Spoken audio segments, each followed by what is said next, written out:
안녕하세요. 지인의 추천으로 사연 열차를 처음 접한 후 혼자 있는 시간이면 사연을 들으며 시간을 보내곤 하는 40대를 바라보고 있는 애청자입니다. 이렇게 날씨가 쌀쌀해지면 문득 이혼하던 때가 떠오르곤 하는데요. 그땐 이혼과 복수만을 생각하며 어떻게 해서든 정신을 차리자고 생각했기에 앞만 보고 나아갔는데 지금 생각하면 어떻게 맨정신으로 버텼나 싶기도 하네요. 끝없이 괴롭히던 사람들, 그리고 충격적인 광경들이 잊히지가 않아요. 아직도 눈을 감고 떠올리면 선명하게 기억나는 이혼 이야기. 함께 들어보실래요? 남편과는 결혼한 지 5년이 넘은 부부였어요. 연애까지 합치면 8년을 함께한 사이였죠. 세월이 세월인 만큼 신혼 1년 정도를 제외하곤 과한 애정 표현이나 다정한 배려 같은 건 모르고 살았던 것 같아요. 남편은 다정함과는 거리가 멀었지만 묵묵하게 챙겨주곤 했는데 유난을 떨며 살갑게 구는 것보단 그게 더 편하긴 했어요. 그런 부분에선 참 잘 맞는 부부였습니다. 여기서 잠깐 가족 구성원을 말해보자면 저는 외동의 친정 부모님이 다 계신 반면 남편은 밑으로 여동생이 하나 있고 시부만 계신 상태였어요. 시부는 남편이 어릴 적 이혼을 하셔서 어린 남매를 혼자 키우셨다고 하더라고요.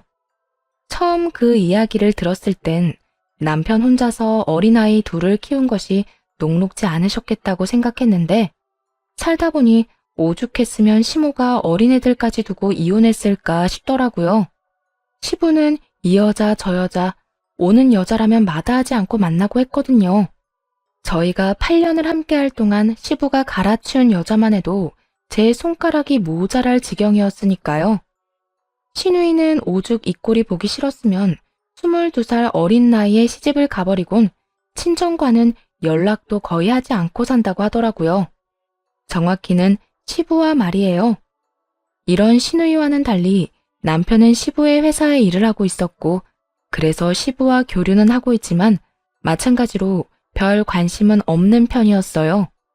한마디로 시부의 여자친구가 바뀌든 말든 아예 상관을 하지 않았죠.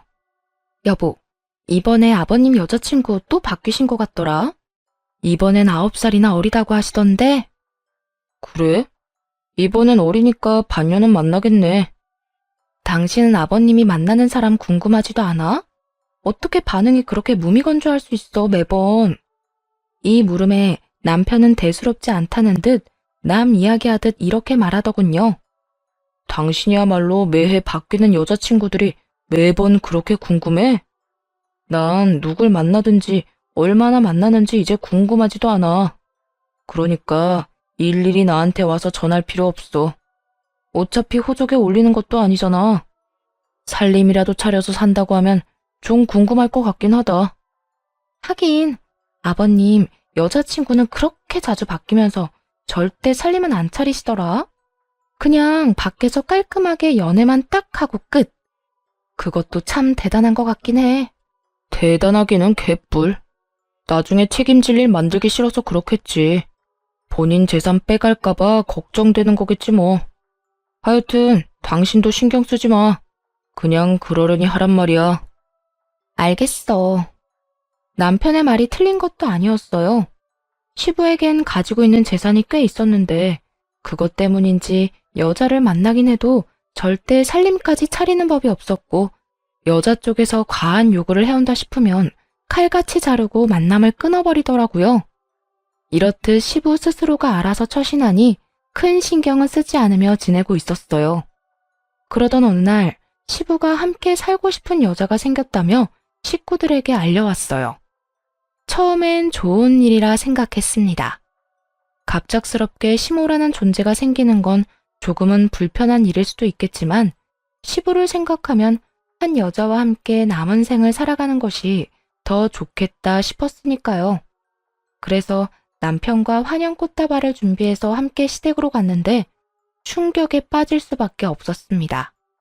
시부가 누굴 데리고 살든 시부 인생이니 아무 상관 말고 앞날을 축하만 해주자고 생각하며 갔는데 시부 옆에 앉은 건 저보다도 어려 보이는 여자였어요. 그 여자가 바로 시부와 함께 살 여자라고 하더라고요. 즉, 앞으로 시어머니가 될 여자 말이에요. 왔니? 인사하거라.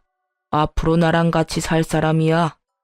나이는 어려도 속은 아주 꽉 찬 진국 같은 사람이니까 앞으로 잘 모시거라. 아버님, 농담이시죠? 농담이라니. 넌 무슨 말을 그렇게 하는 게야? 내가 이런 걸로 농담할 사람으로 보이는 게야? 아니, 그런 건 아닌데 저보다도 나이가 어려 보이잖아요. 시부는 이 말에도 민망해하는 기색 하나 없더라고요. 민망해하기는커녕 오히려 당당하게 이렇게 말하더군요. 나이가 무슨 상관이야? 혹시나 해서 하는 말인데 아가. 네가 이 사람보다 나이가 많다고 해서 막 대할 생각은 하지도 말거라. 늘 나를 대한다는 마음으로 이 사람을 대해야 할 거다. 시부는 혹시나 제가 어린 시모에게 막대할까 싶었는지 당부의 말을 하는 것도 잊지 않더군요. 그런데 어린 시모까지 나서 속을 뒤집어 놓기 시작했어요.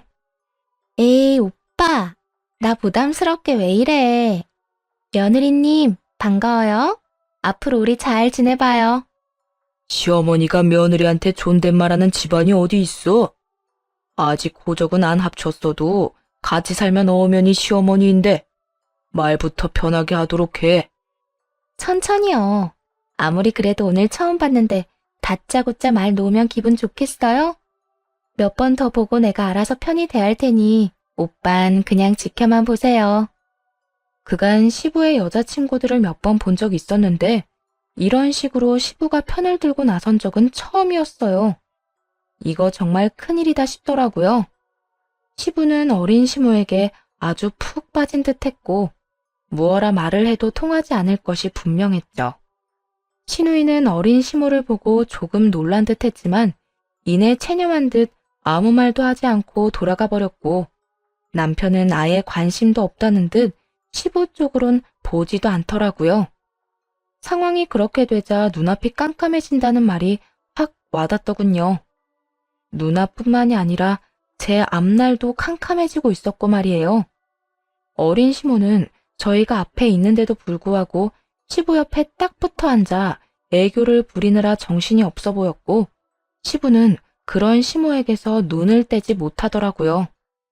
아무리 사랑의 국경도 나이도 없다지만 젊은 여자애가 저런 할아버지에게 아양을 떠는 꼴이 곱게 보이진 않았어요. 그런데 오빠, 아니 여보, 안방 가구 좀 바꾸면 안 돼? 다른 건 몰라도 침대는 새 걸로 다시 바꾸고 싶은데.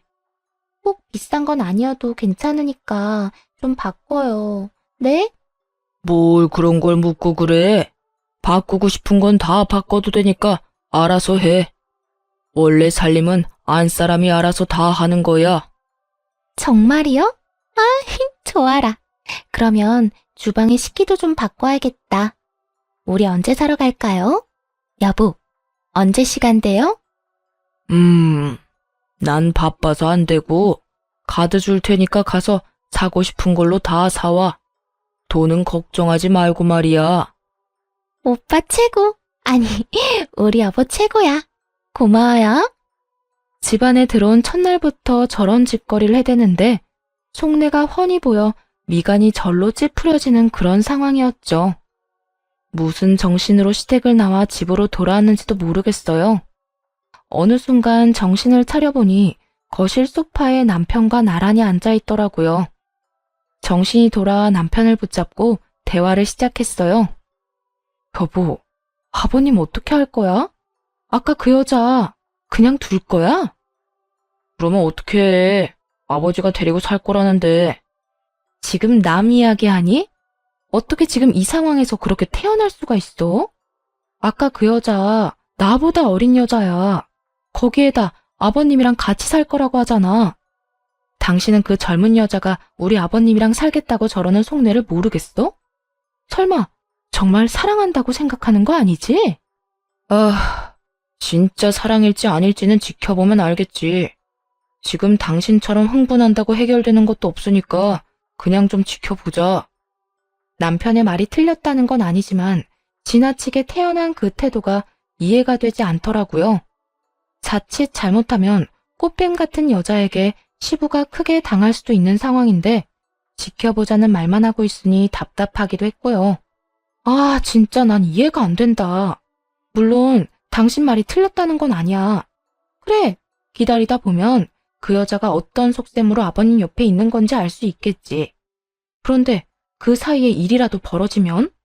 아까 호적 어쩌고 저쩌고 하는 이야기 못 들었어? 단순히 살림 차려서 사는 게 아니라 재혼까지 해버리면 그땐 진짜 큰일이라고. 큰일 날 건 또 뭐 있어. 그 여자랑 아버지랑 재혼하면 당신이랑 나는 발길 딱 끊고 살면 되지. 아, 회사에선 내쫓지 않을 거니까 그건 걱정하지 않아도 돼. 아버지가 다른 건 몰라도 일적으로는 나 믿는 편이라서 쉽게 자르진 않을 거야. 지금 내가 그런 걸 걱정하는 게 아니잖아. 아, 당신은 아직도 모르겠어? 우리 아버지가 내가 뭐라고 한다고 내 말을 들을 것 같아? 그럴 것 같으면 우리 엄마와도 그렇게 헤어지진 않았겠지. 내가 그렇게 엄마랑 같이 살게 해달라고 울고불고 하며 매달려도 눈도 하나 깜빡 안 한 사람이야. 난 아버지 재산이 다 날아가든 말든 상관없으니까 그냥 저렇게 살다 죽으라고 해. 끝까지 평온함을 유지하던 남편이 우울분을 토해내더라고요. 시집을 오고 나서 시부의 행실로 봤을 때 시부의 이혼 사유가 외도이진 않을까 짐작은 했었지만 남편의 말을 듣고 나니 더욱 확신이 서며 아무 말도 할 수가 없었어요. 시부와 남편 사이의 감정이 골이 생각보다 깊다는 걸 알아버려 더는 무슨 말을 할 수가 없겠더라고요. 거기에다 재산을 뺏기든 말든 상관없다고 하는데 더 이상 무어라 말할 수 있겠어요? 그저 그 말도 안 되는 사랑이 진심이길 바라고 또 바랄 뿐이었죠. 그런데 일은 전혀 예상치 못한 곳에서 일어나기 시작했어요. 글쎄, 시부를 등에 업은 어린 시모가 시집살이를 시키기 시작하지 뭐예요? 호칭은 며느리님이라고 하면서도 반말을 해대며 한여름에 김장김치를 담으라고 시키고 주말엔 급한 일이 있다며 집으로 불러서는 손님상까지 다 차리라고 시켜댔고요. 며느리님, 저번에 담아준 김치 우리 여보랑 잘 먹고 있어. 보기보다 솜씨가 좋더라. 그래서 말인데 오늘은 한 5명 먹을 밥 좀 차려줘. 네? 5명이요? 응. 오늘 우리 집에 우리 여보 친구분들 오신다는데 내가 다른 건 다 잘하는데 요리를 못해서 말이야. 그러면 급하다고 아침부터 빨리 오라고 한 게 손님상이나 차리라고 부른 거네요? 응. 사람 부르자니 돈이 아깝고 내가 하자니 자신이 없고. 그러니 어째. 이럴 때 며느리 도움 좀 받아야지. 다들 12시쯤 오신다고 했으니 좀 부탁해. 장은 다 봐놨고 장 봐놓은 거에 맞춰서 요리하면 될 거야. 그럴 때마다 생각 같아선 다 뒤엎어버리고 싶은 마음이 굴뚝 같았지만 시부 때문에 차마 그렇게 할 순 없더라고요. 그때야 오로지 시모 바라기인 시부였지만 그전까진 시부가 저에게 꽤 잘 대해주셔서 좋은 감정이 많이 남은 상태였거든요. 그랬기에 괜한 분란을 만들고 싶지 않은 마음이 더 컸던 것 같아요. 그렇게 강한 인내심을 발휘하며 어린 시모의 시집살이를 견뎌내고 있는데 기어코 화를 폭발시키고야 마는 사건이 일어났습니다. 그날은 유난히 몸이 무겁고 좋지 않아 약을 먹고 일찍 잠든 날이었어요. 10시가 조금 넘은 시간에 시모에게서 전화가 오더라고요. 잠에 취한 상태라 전화를 받지 않으니 계속해서 전화가 오더군요. 며느리님, 왜 이렇게 전화를 안 받아? 아, 몸이 안 좋아서 약 먹고 일찍 잠들었어요. 아, 그래? 잠 좀 잤으니 이제 좀 괜찮겠네? 내가 방금 문자로 주소 하나 보냈거든? 그리로 좀 빨리 와. 급해서 그래. 그러면 오는 줄 알고 기다릴게. 남편을 보내자니 야근 중이라 집에 없고 무시하고 마저 잠을 청하자니 정말 무슨 일이라도 있으면 어쩌나 하는 생각이 들더라고요. 목소리로 봐선 일이 있는 것 같진 않았지만 그래도 찝찝할 수밖에 없는 그런 상황이었죠. 하는 수 없이 전 시모에게로 갔고 그곳엔 술 냄새를 풍기며 시모가 기다리고 있더라고요. 시모는 친구들과 함께였는데 제가 도착하자 다들 떠나버리고 시모와 둘만 남게 되었죠.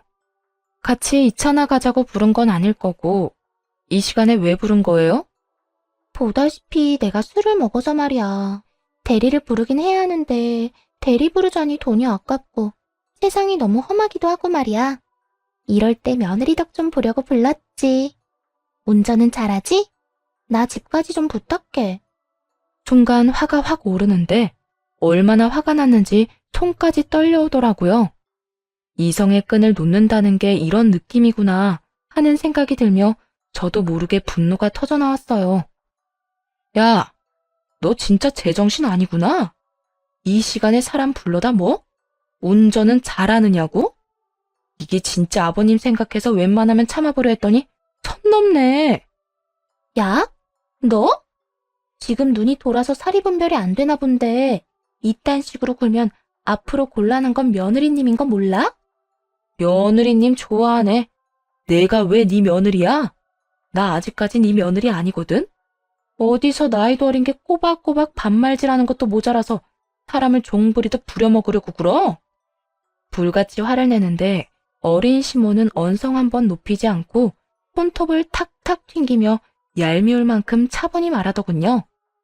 나보다 한 3살 많나? 나이 차이도 별로 안 나는데 그렇게 존댓말이 듣고 싶었어? 그랬으면 진작 말하지 그랬어. 그까지 존댓말 얼마든지 해줄 수 있었는데 말이야. 그런데 내가 반말하는 거랑 며느리님이 반말하는 건 많이 다른 문제인 거 알지? 나 오늘 며느리님이 나한테 어떻게 했는지 다 말할 거야. 아마 모르긴 몰라도 며느리 사랑은 오늘로 끝나겠네. 아, 그까지 사랑? 나 필요 없으니까 너 다 해. 아빠 뻘 남자랑 살면서 사랑이라도 듬뿍 받아야 할 거 아니야. 내가 다 양보할 테니까 사랑 많이 받고 부디 끝까지 잘 살아. 조금 살다가 내쫓기지 말고 말이야. 아, 아닌가? 도망가지 말고 말이야. 라고 말해야 하는 게 맞는 말인가? 단 한 번도 인상조차 찌푸리지 않던 어린 시모의 미간이 구겨지며 순식간에 얼굴로 손이 날아오더라고요. 너무 갑자기 일어난 일이라 막을 순 없었지만 되돌려주는 것은 어려운 일이 아니었죠. 그렇게 사이좋게 뺨을 한 대씩 주고받은 저와 시모는 길거리에서 격하게 싸우기 시작했고 결국 주변 사람들이 나서 말려서 떨어지게 되었네요. 너 진짜 내가 가만히 안 둬? 내가 우리 여보한테 다 이럴 거라고. 일르라고. 너 하고 싶은 대로 다 해도 되는데 앞으로 나한테 이래라 저래라 하기만 해. 그 길고 고운 머리카락 다신 구경도 못하게 해줄 테니까. 그렇게 시모와 저는 각자의 집으로 돌아왔고 다음날 화가 난 시부에게서 당장 시댁으로 오라는 불호령이 떨어졌어요. 당연히 연락이 올 거라 생각하고 있어서 그런지 겁이 나지도 않더라고요. 오히려 이 일을 계기로 다신 시댁에 발걸음도 하지 않고 신경도 꺼버려야겠다는 다짐을 하게 되었죠. 남편과 함께 시댁으로 갔고 예상대로 어린 시모는 시부 옆에 딱 붙어 앉아 갖은 불쌍한 척은 다 하고 있더군요. 여보, 며느리님이 글쎄 날 이렇게 잡고 마구잡이로 흔드는데 나 진짜 무서웠다니까? 너, 이 말이 전부 사실인 거야? 네가 네 시어머니한테 정령 손까지 댔단 말이야? 먼저 때린 건 저쪽이고 맞고만 있을 순 없어서 맞대응했어요. 저쪽? 넌 어머님이란 호칭은 어디 가져다 버린 게야? 호칭 똑바로 못해? 못해요, 아버님. 저요, 제 몸에 손댄 어린 여자한테 어머님이라고 부를 만큼 멍청하진 않아요. 입장 바꿔서 생각해보세요. 몸이 안 좋아서 약 먹고 겨우 잠들었는데 그 밤에 불러서 대리운전이나 하라는 게 말이나 돼요? 제가 어린 여자 대리운전이나 하려고 면허 따고 시집 온 건 아니잖아요. 대리운전? 시부는 자세한 내막은 듣지 못한 듯 되물었고 시모는 재빠르게 나서 변명하기 시작하더라고요. 아, 그게 나 어제 친구들 만난다고 했잖아요. 그래서 맥주 2잔 했는데 운전을 할 수가 없잖아. 대리는 불러야겠는데 요즘 세상이 얼마나 험해. 대리운전 불렀다가 나쁜 일 겪는 사람이 한두 명도 아니라는데 무서워서 부를 수가 있어야지. 그래서 며느리님한테 연락해서 부탁 좀 한 건데 막 반말까지 하면서 나를 혼내잖아. 내가 너무 화가 나서. 어린 시모는 비장의 무기인 듯 눈물을 흘리기 시작했고 시부는 잘잘못은 덮어놓고 저를 마구잡이로 몰아세우더라고요. 오죽했으면 이 사람이 널 불렀겠어? 이왕 간 김에 좋은 게 좋은 거라고 운전 좀 해줬으면 여러모로 좋잖아. 왜 그 성질을 못 이겨서 이 사달을 만들어? 그래, 시험이 머리채도 잡고 시험이 눈에서 눈물까지 뽑고 나니 속이 시원하냐? 이제 여한이 없을 것 같아? 아버님은 왜 저한테만 뭐라고 하세요? 누가 봐도 제가 먼저 잘못한 일이 아니잖아요. 끝까지 이렇게 나올 것이야? 얼른 미안하다고 잘못했다고 못 빌어. 네가 지금 사과하면 이 모든 게 진정한 가족이 되는 과정이라 생각하고 그냥 넘어가겠지만 끝까지 이따위로 나오면 네 앞으로 주려고 했던 재산은 없는 줄 알아. 그까짓 재산, 제 몫이 있다는 사실도 몰랐을 뿐더러 바란 적도 없었어요. 더욱이 저를 맘대로 조종하기 위해 물려주는 재산 같은 건 더욱 원하지도 않았고요. 전 절대로 사과 같은 건 안 합니다. 그러니까 저한테 그딴 거 바라지도 마세요. 뭐야? 너 계속 이럴 거야? 저는요, 아버님. 아버님이 좋아서 좋은 마음으로 대한 거지. 재산 탐내서 아버님께 잘했던 게 아니에요. 그러니까 그까짓 재산 안 주셔도 되니까 사과 같은 것도 바라지 마세요. 전 이만 가볼게요. 그대로 시댁을 나와버렸고 남편 역시 따라 나오더라고요. 집으로 돌아와 찬물 한 잔을 들이켜고 있으니 남편이 다가오더군요. 아무래도 상황이 상황인지라 위로라도 해주려고 따라온 줄 알았는데 남편의 입에선 전혀 예상치 못한 말이 나오더라고요. 당신이 이번엔 좀 너무했어. 아까 아버지 말대로 요즘 세상도 험한데 간 김에 집에는 좀 데려다주고 오지 그랬어. 뭐라고? 지금 그걸 말이라고 해, 당신? 급하게 오라고 해서 갔더니 대리비가 아까우니 운전이나 하라는데 당신 같으면 집에 데려다주고 싶겠어? 그래, 나도 화는 났겠지. 그래도 술 먹은 사람이랑 몸싸움이나 하고 게다가 그냥 두고 온 건 당신 생각이 좀 짧았다고 생각해. 막장 시댁이어도 참고 살았던 건 오로지 남편에 대한 사랑 때문이었는데 남편이 이딴 식으로 나오니 정말 참을 수가 없더라고요. 시부는 저를 재산을 빌미로 조종하려고 들질 않나 남편은 마누라가 그런 취급을 받고 맞았다는데 생각이 짧았단 소리나 해대질 않나 정말 서러워서 눈물이 다 날 지경이었죠. 당신은 내 편을 들어도 모자랄 판국에 뭐? 생각이 짧아? 내가 진짜 생각이 짧았으면 그날 그 여자 무사히 집에도 못 들어갔어. 그만큼 나도 화가 난 상태였다고. 화가 났어도 데려다 줄 수는 있었잖아. 당신은 가끔 보면 이렇게 냉정한 면이 있더라. 거기에다 길거리에서 싸우기까지 했어. 참 대단하다 대단해. 아무리 그래도 예비 시어머님인데 어떻게 몸싸움까지 할 생각을 하냐? 한편으론 아버지가 저렇게 화내는 마음이 이해가 된다. 내가 오죽했으면 그렇게까지 했겠어? 그 여자가 먼저 내 얼굴에 손댔다고 했잖아. 잘못도 그 여자가 하고 싸움도 그 여자가 먼저 걸었는데 내가 참고만 있었어야 해? 난 당신이 아버님이랑 다르다고 생각했는데 이제 보니까 완전 판박이네. 진짜 정신 나간 짓 한 사람은 가만두고 엄한 사람 몰아세우는 거 보니까 말이야. 아까부터 엄청 억울한 척 하는데 처음 시작이 어떻게 됐든 당신도 그 여자랑 똑같이 군 건 사실이잖아. 그리고 엄연히 당신한텐 시어머니인데 반말이나 해대고 욕이나 하고 당신도 잘한 거 하나 없어. 시어머님 같은 소리 하네. 살림만 차렸지 아직 재혼한 것도 아닌데 무슨 시어머님이야? 그리고 그렇게 시어머님 타령하는 당신은 왜 그 여자한테 어머니라고 안 하는데? 당신도 속으론 가족으로 생각하지도 않으면서 나한테만 대우해주길 바라는 건 웃기다고 생각 안 해? 하여튼 난 잘못한 거 없으니까 너무했네 잘못했네 이딴 말이나 할 것 같으면 그냥 잠이나 자. 결국 싸움은 남편과 제 싸움으로 번져버렸어요. 믿었던 남편이 어린 시모 편만 들며 졌다는 소리를 하는데 이혼 생각이 절로 나더라고요. 그렇다고 해서 정말 이혼을 할 수도 없는 노릇이고 이대로 살기엔 남편에 대한 실망감이 너무나도 커져서 답답한 상황이 이어지고 있었죠. 그렇게 시간이 해결해 줄 수 없는 고민을 이어가던 어느 날, 친정엄마의 생신이 다가왔어요. 매년 부모님의 생신 땐 친정에 모여 축하 자리를 마련했던 터라 요즘 사이가 좋지 않아도 남편은 당연히 참석할 거라 믿었어요. 그런데 생신 전날 남편이 고주망태가 되어 집으로 들어왔더라고요. 무슨 술을 이렇게나 많이 마셨어? 먹다 보니까 이렇게 됐네. 당신, 내일 우리 집에 가야 하는 거 잊었어? 내일 우리 엄마 생신이잖아. 아, 장모님 생신? 내가 꼭 가야 해?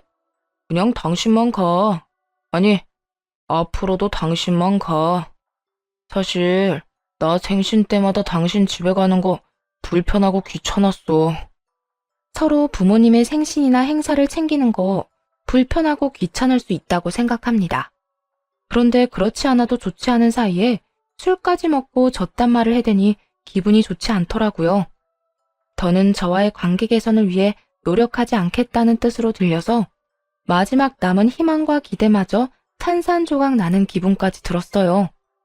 그래서 안 가겠다 이거지? 일단 내일 일어나 보고 컨디션 괜찮으면 내일까진 같이 가는데 다음부턴 나 안 갈 거니까 그런 줄 알아. 그런데 내일도 괜찮을진 모르겠다. 다음날 남편은 당연히 일어나지 못했고 싫다는 남편을 굳이 깨우지 않았어요. 남편의 차를 끌고 혼자 친정으로 가기로 했죠. 주차장을 다 돌아다녀 찾은 남편의 차 문을 열었는데 그야말로 엉망진창이더라고요. 휴지는 여기저기 떨어져 있고 큼큼한 냄새도 나는 게 부역질이 올라올 것만 같았어요. 도저히 그냥 차를 타고 갈 수 없는 상황이라 환기를 시키며 차를 청소하기 시작했어요. 그저 술에 취해 차에서 토라도 했나 생각했거든요. 그런데 전혀 생각지도 못한 것을 보게 되었네요. 휴지를 치우던 제 시선 끝에 단추가 걸렸거든요. 그 단추는 다름 아닌 시모의 가디건 단추로 워낙 디자인이 특이한 데다 시모가 자주 입어 기억을 하고 있었죠. 거기에다 단추 옆에는 피임에 쓰이고 버려진 물건도 있더군요. 더러운 외도의 현장이었던 것이었다는 걸 그때 알았습니다. 그것도 어린 시모와 말이에요. 충격이 너무 커서 다리에 힘이 다 풀리더라고요. 아무리 남편이 큰 실망감을 줬다고 한들 이 정도로 쓰레기는 아닐 거라고 생각해봤지만 제 손에 있는 단추는 빼도 박도 못하게 시모의 것이었어요. 단추를 꽉 쥐며 정신을 차렸고 바로 블랙박스 녹화 파일을 복사했습니다. 차마 볼 용기가 나지 않아 그저 복사만 했어요. 그리곤 엄마에게 오늘 약속을 지키지 못할 것 같다는 말을 전하고 바로 변호사 사무실로 가 녹화본을 건넸어요. 제가 확인은 못했는데 분명 거기에 외도 증거가 있을 거예요. 그러니까 대신 확인 좀 해주세요. 도대체 어떤 장면이길래? 네, 알겠습니다. 먼저 확인해보고 보셔도 될 것만 추려서 드리겠습니다. 네, 부탁드릴게요. 상대가 시어머님일 텐데 도저히 볼 용기가 나지 않네요. 에? 시어머님이요? 남편의 어머니 말하는 거 맞으시죠? 네, 어머니는 어머니인데 친어머니가 아니에요. 영상 보시면 어떤 상황인지 아실 거예요. 새파랗게 질린 제 얼굴을 확인한 변호사님은 다른 방으로 가 영상을 확인하고 돌아오더라고요. 그리곤 저만큼이나 충격을 받은 표정으로 말없이 편집본이 담긴 USB를 건네주었어요. 거기엔 시모와 남편의 대화가 녹음되어 있더라고요. 충격적인 내용이 담긴 대화였어요. 자기야, 나 언제까지 자기 아빠 옆에 붙어 있어야 해? 나 그런 할아버지한테 사랑 타령하는 거 너무 싫어. 나라고 좋은 줄 알아? 그래도 어쩌겠어. 자식들한테 재산 안 준다는 아버지한테서 재산 받아내려면 자기밖에 답이 없는데. 그러니까 하루라도 빨리 이 생활 끝내고 싶으면 아버지하고 빨리 혼인신고나 하라고. 집까지는 쉽게 들어갔으면서 혼인신고는 왜 이렇게 더딘 거야? 그러게. 집에 들어갈 때만 해도 당장이라도 혼인신고할 것처럼 굴더니 내가 자기 와이프랑 싸우고 난 후부턴 혼인신고 말도 안 꺼내더라. 그땐 내 편 들면서 자기 와이프 혼내긴 했어도 내심 의심하고 있는 것 같기도 해. 아무래도 이혼을 서둘러야겠어. 내가 아무리 신경 쓰지 말라고 그냥 두고 보고 있으라고 해도 가만히 있을 것 같지도 않고 성격상 언제 다시 뒤집어 엎어도 이상하지 않을 사람이야. 그러니까 그때 나한테 눈 뒤집고 달려들던데 보통 여자는 아니란 생각이 들더라니까.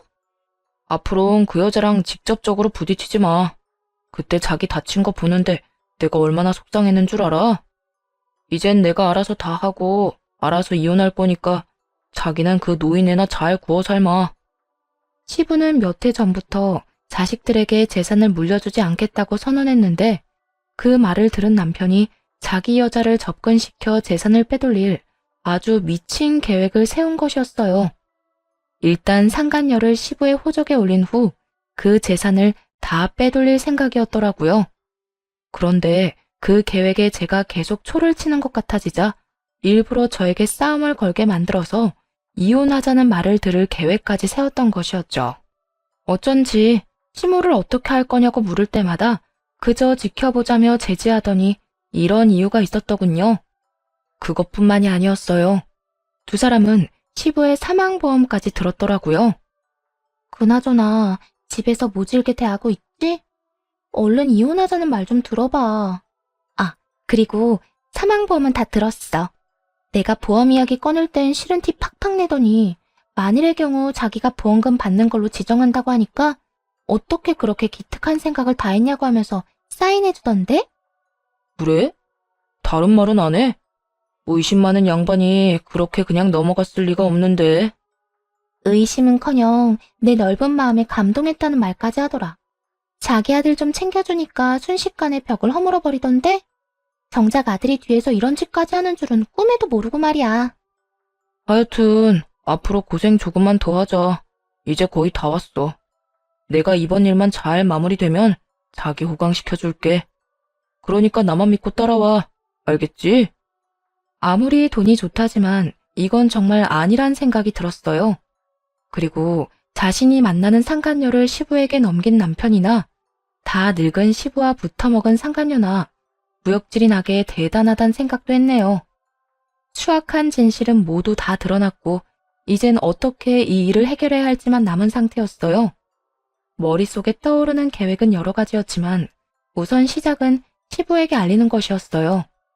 적당한 때를 만들기 위해 남편의 휴대전화를 살펴본 결과 둘은 상간녀가 운동을 다니는 월요일 점심시간에 미래를 즐기고 있더군요. 그래서 그에 맞춰 월요일에 시부를 찾아갔죠. 그리곤 일단 블랙박스 사본을 보여드렸고요. 사실 보여주기 전까지도 고민이 많았어요. 혹시나 영상을 보고 충격으로 쓰러지진 않을까 걱정이 될 수밖에 없는 상황이었으니까요. 하지만 이런 제 우려와는 달리 시부는 표정 변화 하나 없이 영상을 끝까지 다 보더라고요. 우선 고맙구나. 시부가 꺼낸 첫 마디는 고맙다였어요. 그 말을 하는 시부의 얼굴엔 상처, 후회, 원망, 그야말로 5만 가지 감정이 다 섞여 있더라고요. 상간녀에게 속아 저에게 호통만 칠 땐 시부가 그저 미웠는데 또 이런 모습을 보니 안쓰러웠어요. 아니에요. 아버님, 괜찮으세요? 난 생각보다 괜찮구나. 네가 아니었다면 이 어린 여우와 파렴치한 아들한테 내 모든 걸 잃을 뻔했어. 아, 아니에요. 영상까지 보여드리는 것이 맞는 걸까 고민 많이 했는데 생각보다 괜찮으신 것 같아서 다행이에요. 영상을 보여주지 않았다면 난 널 믿지 않았을 게야. 아무리 요즘에 이상한 일이 아무렇지 않게 일어난다고 해도 내 아들이 이런 짓거리를 꾸미고 있을 거란 사실을 받아들이기란 여간 쉽지 않으니 말이다. 난 이런 것도 모르고 이 어린 것 빚 갚아주려고 건물까지 내놨는데 까딱했다간 어린 것들 손에 놀아날 뻔했어. 넌 도대체 언제 한 게야? 알게 된 지 얼마 안 됐어요.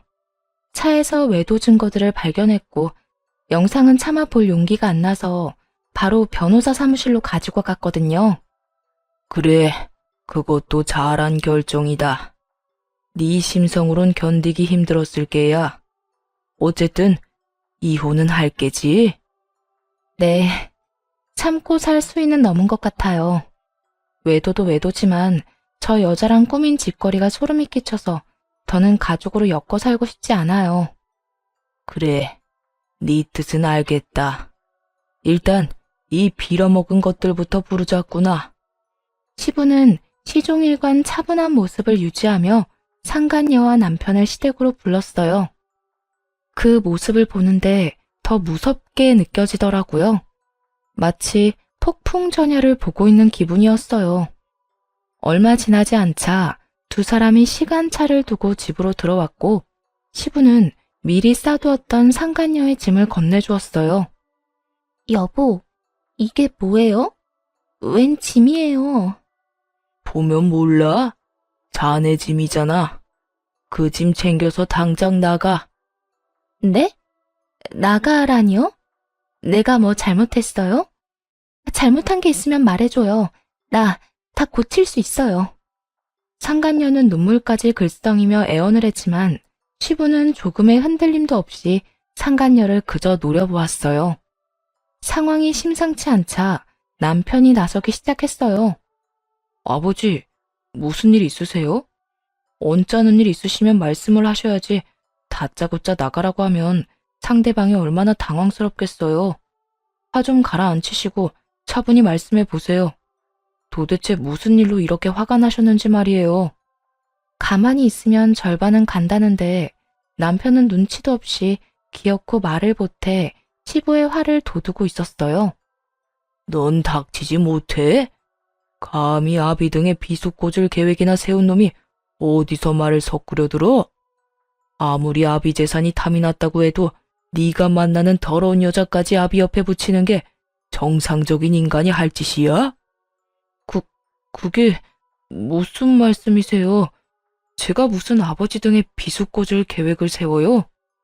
내가 모를 줄 알아? 너 저 여자랑 짜고 내 재산 빼돌릴 계획 세웠던 거. 아무리 돈이 욕심나도 그렇지 어떻게 네가 내 아들인데 나한테 이딴 짓까지 할 수가 있어? 네가 그러고도 사람 새끼가 맞는 게야? 아버지, 제 말 좀 들어보세요. 그게 아니라고요. 저 여자랑 저랑 원래 알던 사이는 맞는데 계획적으로 아버지 옆에 붙인 건 아니었어요. 저도 아버지가 같이 살 여자다 하면서 소개해줄 때 얼마나 당황했었는데요. 정말이에요. 남편의 말도 안 되는 헛소리가 시작되었고 이에 질세라 상간녀도 나서 남편의 말에 힘을 보태더라고요. 전혀 도움 따위가 될 리가 없었지만요. 맞아요.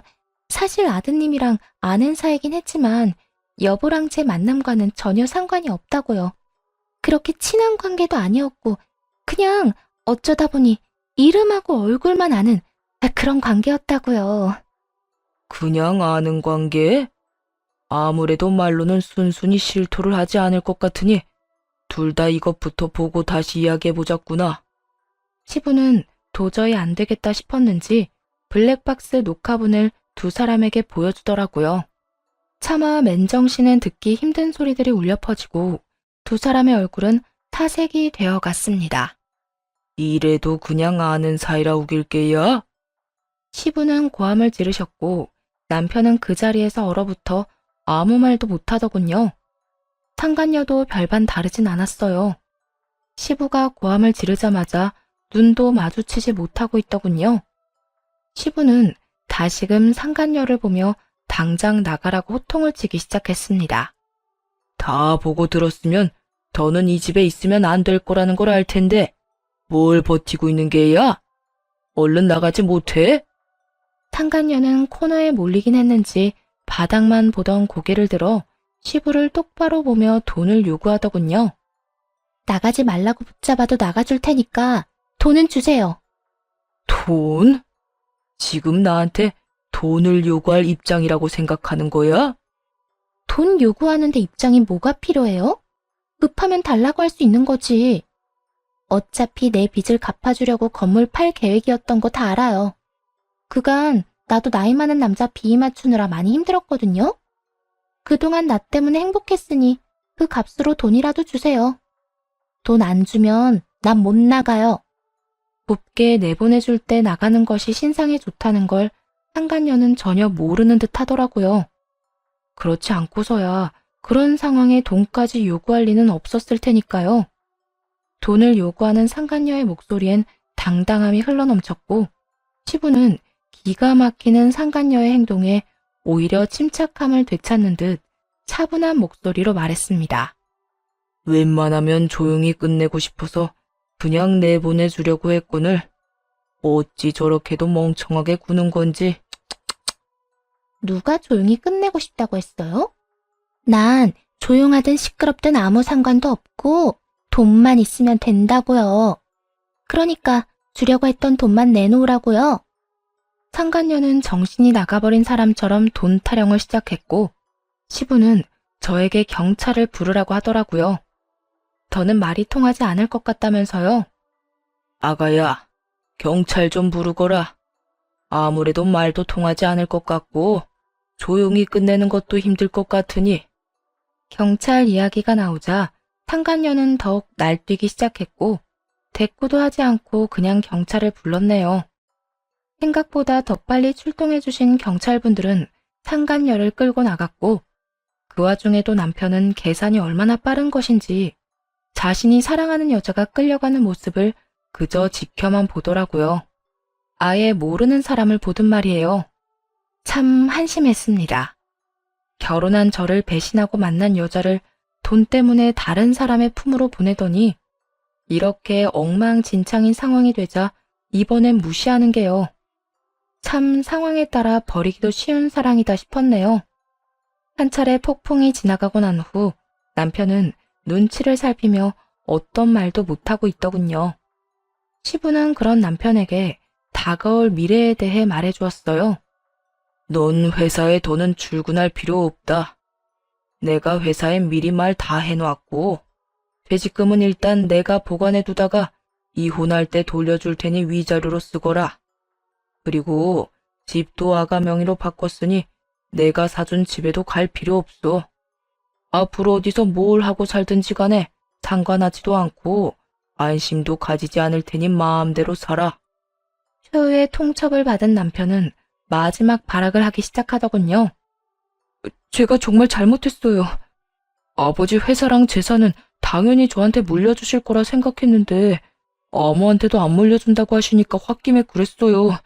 저 정말 반성 많이 하고 있으니 회사에서 밥벌이만이라도 하게 해주세요. 아버지도 잘 아시잖아요. 저 회사에 애정 많은 거. 그리고 저만큼 일 잘하는 직원도 없잖아요. 너만큼 회사에 애정 많고 너만큼 일 잘하는 직원은 많아. 그리고 너보다 일 더 잘하는 사람도 있지. 잊었느냐? 네 동생이자 내 딸. 막내를 다시 회사로 불러 물려줄 생각이니 그런 줄 알고 쏙 물러가. 아버지, 저한테 정말 이렇게까지 하실 거예요? 이렇게까지 하게 만든 놈이 너다. 난 절대 널 용서할 생각 없다. 그까지 돈 때문에 이딴 극악무도한 짓거리를 벌이는 놈은 더는 내 자식으로 둘 생각도 없고 앞으로는 나한테 자식은 딸 하나뿐이다 생각하고 살 테니 너도 그런 줄 알고 다신 찾아오지 마라. 나 죽었다는 소식 들리더라도 장례식장에도 오지 말거라. 남편은 그렇게 시댁에서 쫓겨났고 저도 남편과의 이혼을 준비했어요. 회사에서도 잘리고 집도 제 명의가 되어 갈 곳도 없어진 남편은 상황이 급박하긴 했는지 저를 찾아와 무릎까지 꿇고 빌기 시작하더군요. 여보, 나 좀 용서해주면 안 될까? 나 진짜 많이 반성했어. 자고 일어나서도 당신 생각하면서 반성하고 잠들기 전에도 당신 생각하면서 미안하다고 생각해. 그래? 반성이란 단어조차도 모를 인간이라 생각했는데 그 정도는 아니라고 하니 다행이네. 그런데 어떻게 하지? 난 당신 같은 인간 용서할 생각은 추호도 없는데. 그러지 말고 나 좀 용서해줘.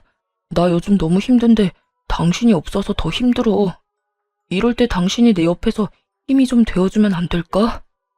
말 똑바로 해. 내 존재 자체가 당신한테 힘이 되는 게 아니라 내가 가진 것들이 힘이 되는 거겠지. 당신 지금 집도 없이 지낸다며? 돈도 땡전 한 푼 없는데 일도 못 구하고 있고 말이야. 거지 같은 상황이 되니 내가 아쉬운 거잖아. 누구 앞에서 뻔히 보이는 거짓말을 해? 당신 말 다 맞지만 후회하고 있단 말은 진심이야. 이렇게 되고 나니까 알겠더라.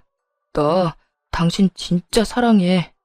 그러니까 나 좀 용서하고 받아주면 안 될까? 남편놈은 끝까지 입에 침 하나 바르지 않고 진심으로 반성했다는 거짓말을 해대며 용서를 구하더라고요. 전 그런 남편의 얼굴에 주려고 했던 이혼 소장을 던져버렸어요. 우편으로 보낼 수도 있었지만 이렇게 얼굴에 던지고 싶어 가지고 있었거든요. 그딴 말 그만하고 이거나 가지고 가. 이게 뭐야? 당신 정말 나랑 이혼할 거야? 그러면 가짜 이혼도 있냐? 나 당신이랑 이혼할 거야. 그냥 덮고 살기엔 내가 당신에 대해서 너무 많이 알아버려서 이혼 말곤 답이 없겠더라고. 그래서 하는 말인데 얼른 이혼이나 해줘. 나 당신한테 그거 딱 하나 바라니까 말이야. 내가 어떻게 당신이랑 이혼을 해? 내가 얼마나 당신을 사랑하는데. 사랑한다는 인간이 그렇게 했어? 뒤로 딴 여자